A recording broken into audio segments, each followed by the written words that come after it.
What's up, guys? It's Dan Man. So, we are starting my new series for Go-Go Muffin. And right now, what I'm planning is I'm putting out a series of 5 videos for riffs. Each video is going to be about a class, and basically, what I'm going to be doing is breaking down the riff, the mechanics, and basically what is your job for each class. So each video you'll learn each class what you're supposed to be doing. Yeah, if you're not subscribed to my channel, please subscribe below. It'll help a lot, and it'll keep you notified for when my next videos are coming out. After all of the riffs, then I'm planning to do the trials, bunch of content. Like, I have a whole list of stuff that I'm going to be going through, so it's going to be pretty good. So yeah, let's get into it. This first video is for Tank, the Sword Bearer. Complete Riff Guide. These are going to be your primary skills. You're going to be going for Guard, Warcry, Stalwart Shield, and Banner of Courage. Your primary passives are going to be Stalwart Blood, Blade Armor, and Fearless Vanguard. So yeah, you get 5 passives. These 3 are always going to be on your bar. And for your following 2, you're going to pick 2 from this list. So these are your situational universals. You have Halt, Cleansing Will, Stone Skin, Emergency Shield, and Endurance. And here we go. Let's get right into it. Riff I. Just as a big red note here, Tank can't run auto. Very important. Tanks cannot run on auto. Banner of Courage, Warcry, and Stalwart Shield. These are the 3 you want to pick for Riff I. Banner you use when the boss uses Wrath of Earth. Shield you use when the boss uses Charged Fist. And Warcry you use when you lose aggro on the boss. You'll notice that he's targeting one of your allies. One of the allies' HPs will start to drop. Just use your taunt. You're all set. It's pretty straightforward. Riff I is super easy. It starts at level 18. And yeah, piece of cake. Riff II. A little bit more detail here, but it's the same skills. So you're going to be using Banner of Courage, Warcry, and Stalwart Shield. Getting right into it, we have Stage 1. When the Chicken Chariot is used, the boss drops aggro. Use Taunt as soon as you see him turn his cannon. So you've lost aggro on the boss when he starts to turn his cannon.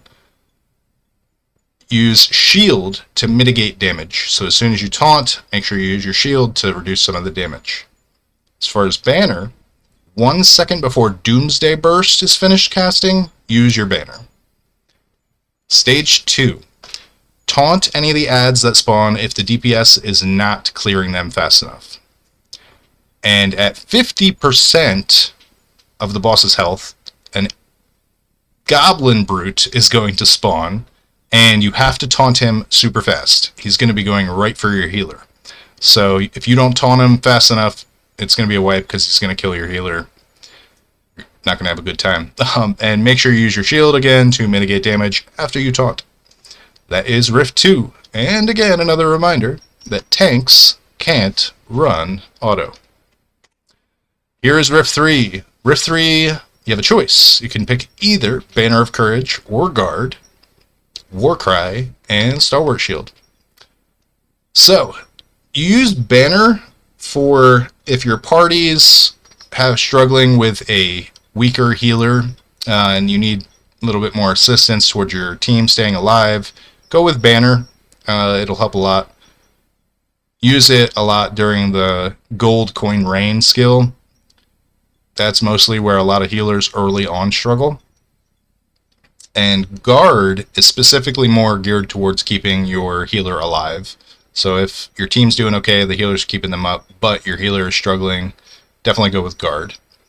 I do have a warning here and a disclaimer. Basically, essentially what it's saying is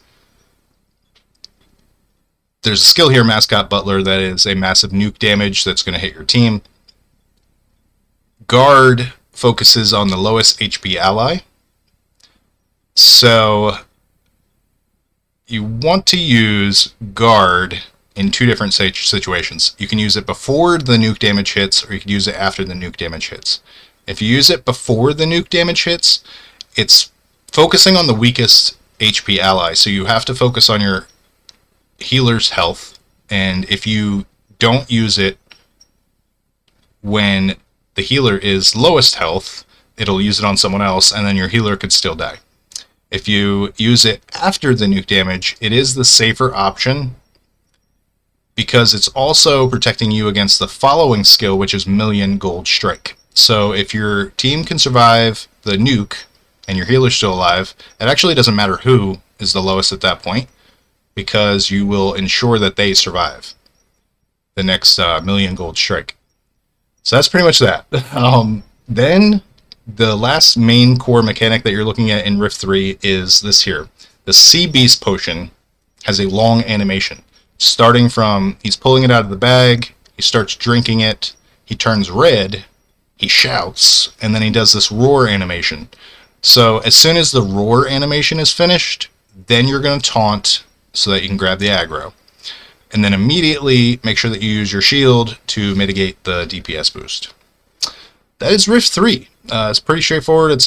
Like I said, it's pretty healer demanding. But you as the tank, you get to assist. So it works out. Riff III. Riff IV. You'll notice something different. So halt, it is an interrupt skill. You want to interrupt the Tentacle Frenzy. So as soon as you see Tentacle Frenzy pop up on the screen, make sure you use that skill. And again, tanks can't run auto, so that skill should always be up. Don't use it unless you see Tentacle Frenzy. Use halt. Now you have Warcry and Banner of Courage. You have the option to choose either one.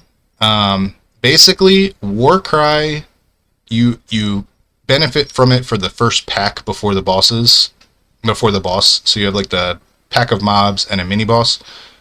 Warcry will help there, dealing some damage, grabbing the aggro. But if you have a healer that kind of support you guys through that, then you're fine to just take Banner of Courage. Banner of Courage will kind of do the same thing, where you drop the banner in that pack and give you guys more sustain. You really have the choice. It's really up to you guys, Warcry or Banner, however you're feeling there for that one. Stalwart Shield, again, pretty staple. You'll be using this whenever you see the blue bubble drop, or whenever you're about to take some big damage. Just pop your shield. This is a pretty straightforward dungeon. It's not really tank dependent. You're actually positioning yourself just going right for the middle. So you'll see two fins pop up. The DPS should be focusing on those. Your focus is right into the middle. Just stay right on the boss. And I do have the note here for artillery support. That is one of the mechanics of the boss. And I find that it's pretty optimal for tanks to take over this role. So, a parrot flies in front of the boss and drops a cannonball. This has a timer, and if you don't pick it up in time, the party takes 25% max HP damage. Delay picking this up, though, as long as possible, until he's close to an imbalanced state. After picking up the cannonball, a second timer starts, with an icon over the cannon on the deck. Hold off on clicking the icon until the boss is in an imbalanced state, to maximize the DPS value of the cannon shot. So as soon as it's in that imbalanced state and you can land off that cannon, you're doing some major damage. It helps a lot. Helps clear the rift a lot faster. Keynote is never let either of the timers run out on the cannonball. So yeah, that's pretty much all you're doing as a tank. Make sure you focus on that Tentacle Frenzy, because it's not too bad in Riff IV, but putting together the guide for Trial 4, and if you forget to do this, or if your team doesn't interrupt, it's a wipe. It's an instant wipe. So you want to get in a good habit of learning this. And again, remember, tanks can't run auto. Number 5. This is the final riff that we have in the beta. We should have access to 6 for maybe a day or two of the remainder of the beta. But tanks, you're going to be using Guard, Warcry, and Stalwart Shield. So Guard, to protect your weakest ally, you want to use when he's using the Violent Ground Smash skill. Stalwart Shield, 1 second before the timer ends of Evil Heavy Wood Strike. So when you see Evil Heavy Wood Strike, it has the timer bar. Right before it's about to end, you use shield. Warcry is kind of not used too much here because you really just use Warcry when you can for increased damage. The ads that will spawn periodically on the sides of the boss, you definitely want to just help focus those down because that's like the core mechanic of this boss. If they aren't killed fast enough, they'll do a massive AoE to your whole team. Yeah. The last big major part of Riff V is the last words, which essentially is going to put over this green fog glow on all of your skills, and you get cursed. So you want to avoid using any of your skills if possible. As a tank, though, the main thing you have to always focus on using is your shield, especially if like you get down to less than 20% HP. Use your shield and don't worry about this mechanic here. That's pretty much it for the riffs. I am putting out another... I spaced out for a second, sorry. Putting out another tile here in a second, but I did want to mention two things. Tank can't run auto, and then tank can run auto. So this is the DPS, the story mode build. Huge shout out to Sporager. This is a DPS, the core DPS build here for you maximizing your damage and pushing story mode. Yeah, that's pretty much it for tanks, you guys. Follow this step by step, and I'm telling you, it'll be a breeze. And like I said, make sure you guys are subscribed so you guys can get updates on my next videos and next classes. Hope you guys enjoyed. Thanks for watching. Talk to you guys next one.